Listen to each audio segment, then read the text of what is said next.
The president may visit the FBI headquarters in the coming days. Word came down a little while ago that that visit is not going to take place, at least not tomorrow. So as reports suggest, the president is practically at war with the Bureau. Is that true?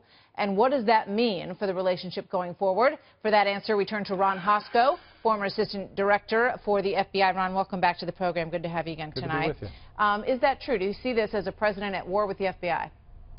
You know, I don't see at war with the FBI, and as you alluded to earlier, you know, Jim Comey was the CEO of the FBI. He's the director. He's receiving briefings, asking hard questions, assessing whether the investigative team in this or other important cases has the right resources. You know, he's keeping up to date, but he's not leading the investigation. There's an electronic case file. Case agents are documenting what's going on in this case. That case is locked down, so the whole world, let alone the FBI, can't even see it. It's a small group. Those guys are diligent professionals moving forward. So taking Jim Comey out of that equation is not going to change anything in this investigation.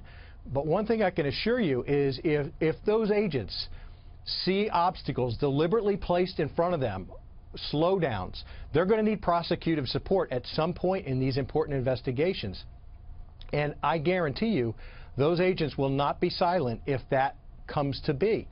And there will be lots of questions that come out of that. Well, I would imagine if it's true, what the White House said, that they want to get this behind them, that they would be very forthcoming with whatever information needs to be turned over. We know that Michael Flynn has been subpoenaed because he was apparently slow-walking some information that the Senate committee wanted, and now he's going to be subpoenaed for that. I do want to play one piece of sound, and this is because there's been a lot of discussion about James Comey's testimony last Wednesday. And this was a comment that he made that then needed to be cleaned up by the FBI, and it may have gone into the mix of this decision. Let's play that.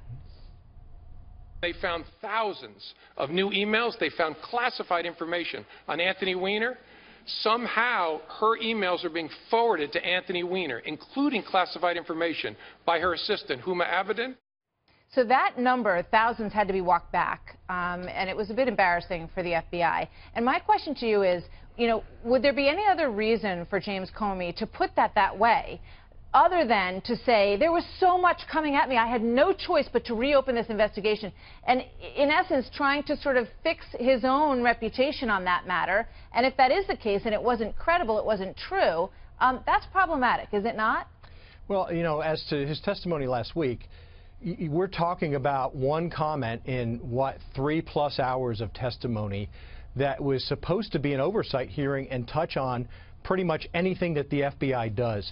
And you see that in these hearings, Jim Comey's not looking at a lot of notes. He is not looking down at the table trying to figure out the facts and figures. So a minor misstep like that, and particularly one where the overstatement really cut against former Congressman Weiner and his wife, and by extension Hillary Clinton, I can't imagine how that could be the offense that Donald Trump took.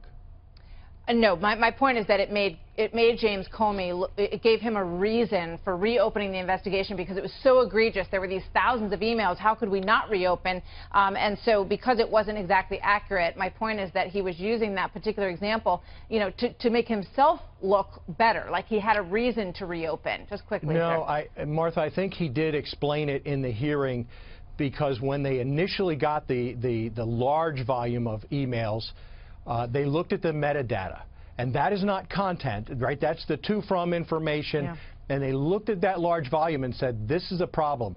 And with this many emails that involve Hillary Clinton that may go back to things we didn't have, I have to tell Congress where we are. Fine point. I just wanted to ask you about it. Ron, thank you very much. Good to have you here pleasure. tonight.